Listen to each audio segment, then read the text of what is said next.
Un pacto para vivir. Un pacto para vivir. Columna de análisis de la realidad. Reflexiva. Comportamiento cívico. Compromiso social. Descripción de ONGs. El día a día de la convivencia entre vos y el resto.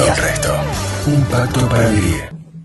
Bueno, ya estamos en comunicación con Martín Slipczuk, el director de Economía de Chequeado, que en esta oportunidad nos va a hablar de unos chequeos a los principales candidatos de la elección en Brasil.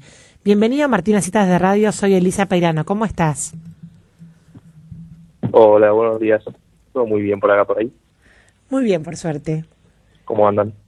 Bien, intentando comprender qué está sucediendo en Brasil, porque fue bastante sorpresiva la distancia que sacó Bolsonaro sobre el candidato de Lula Haddad, ¿no? Sí, bueno, las encuestas no predijeron bien la cantidad de votos que sacó el candidato Jair Bolsonaro, que fue el candidato del Partido Social Liberal, contra Fernando Haddad, el Partido de los Trabajadores, que era justamente el partido que dirigía Lula da Silva. Casi más de 15 puntos de diferencia, es bastante.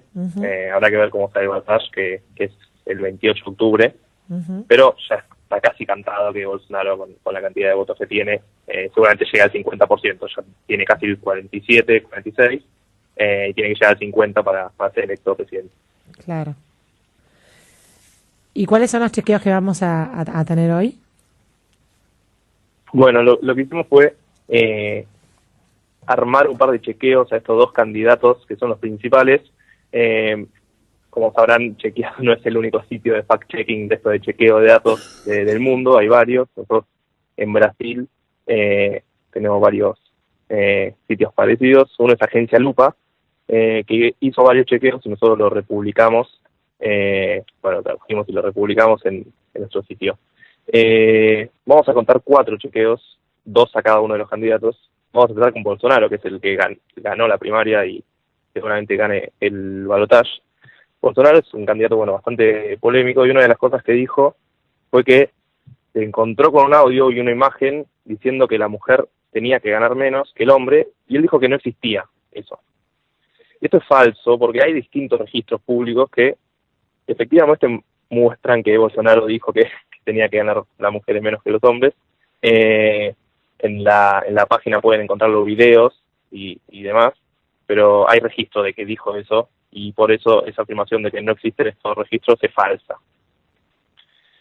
La segunda frase que chequeamos de Bolsonaro fue que el voto electrónico es un sistema electoral que no existe en ningún lugar del mundo. Recordemos que Brasil tiene voto electrónico en todo el país, algo que no pasa acá en la Argentina, sino que en la Argentina son la ciudad de Buenos Aires y algunas provincias tienen voto electrónico. Ahí las elecciones presidenciales de Brasil son con voto electrónico, y Bolsonaro se quejaba de esto. Esto también es falso, porque efectivamente hay varios países, 32 países del mundo, que utilizan esta tecnología de voto electrónico justamente para votar y para garantizar el proceso electoral. Más allá de que la mayoría de los países que se empezó a usar se terminó, el voto electrónico, pero hay varios países que lo siguen utilizando. Después vamos a pasar a los chequeos de Haddad. Haddad era el ministro de Educación del PT, fue el ministro de Educación entre 2005 y 2012, o sea, estuvo bastante tiempo en el Ministerio de Educación. Lo que dijo Haddad fue que prácticamente triplicó el número de universitarios en Brasil. Esto, con los datos que consignó Agencia Lupa, le dio falso, porque no triplicó. Cuando uno ve los números de la matrícula de universidades, facultades y centros tecnológicos y demás, da que la matrícula creció un 38%, no un 100%, que es lo que tiene que ser para explicarse. Pasó de casi 4 millones a un poco más de 5.700.000. O sea, creció, eso es verdad, pero no se triplicó, como dijo Haddad, sino que aumentó un 38%. Y el último chequeo que tenemos a Haddad es que, como sabrán, las elecciones en Brasil estuvieron manchadas por actos de corrupción. Justamente Lula está preso por eso. Lo que dijo Haddad fue que en las elecciones de 2016, hace 2 años, el Partido de los Trabajadores era el único blanco de las críticas, y que todas las delaciones, o sea, todos los actos de corrupción de otros partidos estaban guardadas. Esto es falso también, porque ya en las elecciones de 2016 ya había circulado la primera lista que había presentado la Fiscalía General de Brasil al Tribunal Supremo para que investigue a distintos políticos relacionados con la operación Lava Jato. Esta investigación tenía 47 políticos, esta lista tenía 47 políticos, y 6 eran del PT, pero había muchos que no eran del PT, sino que había 7 que eran del PMDB, 32 del PP y uno del PSDB. Todas siglas bastante confusas, pero lo principal es que el PT no era el único investigado por corrupción, como dijo Haddad, sino que varios partidos fueron investigados por corrupción.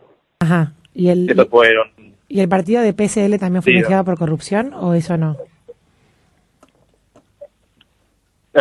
Bolsonaro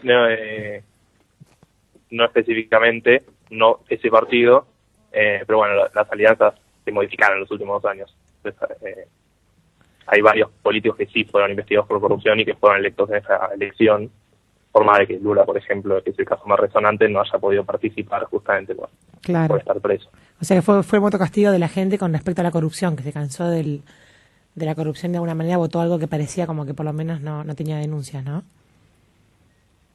Claro, eso es uno de los posibles análisis. También hay que aclarar que Bolsonaro es un personaje bastante, más allá de polémico, bastante raro. Por ejemplo, no dio una conferencia de prensa después de haber ganado las elecciones, sino que se mostró con un video casero y es mucho lo que se llama como fuera de la política, un señor que viene fuera de la política, fuera del sector, o intenta mostrarse así, porque en realidad también estuvo en el Congreso varios años y justamente se viralizó en las últimas semanas su voto a favor del impeachment de Dilma Rousseff, la expresidenta, diciendo justamente que defendiendo la labor de los militares y votando a favor del impeachment de Dilma para sacarla de la presidencia, recordando a los militares que la habían torturado. O sea, bastante fuerte. Por más de que se muestre como un outsider, él ya viene en la política hace bastantes años. Claro. Y el episodio ese de que sufrió un cuchillazo antes de las elecciones, ustedes también lo chequearon, que hubo bastante trascendencia también sobre quién había sido que lo había apuñalado, cómo había sido la gravedad de la situación, ¿no? Sí, también circuló un video en su momento que decían que era falso, pero no, era verdadero. Está también la agencia Lupa y demás agencias chequearon que el video era verdadero y efectivamente estuvo internado varias semanas y es algo que claramente influyó en las elecciones. Claro. Si el principal candidato está internado varias semanas luego de que una persona la cuchille, claramente va a cambiar en la percepción de los votantes. Claro. Bueno, Martín, muchas gracias. La verdad que es algo para seguir investigando. Conocemos poco sobre Bolsonaro y sobre las consecuencias políticas que va a tener para la región. Quedamos en contacto hasta el próximo chequeo. Muchas gracias. Gracias a ustedes. Abrazo grande. Adiós. Bueno, y así pasaba Martín Slipsuk en la columna Un Pacto para Vivir con el chequeo a los principales candidatos de Brasil, que les han dado casi todos falsos. Así que tenemos chequeo por todos lados de falsas declaraciones.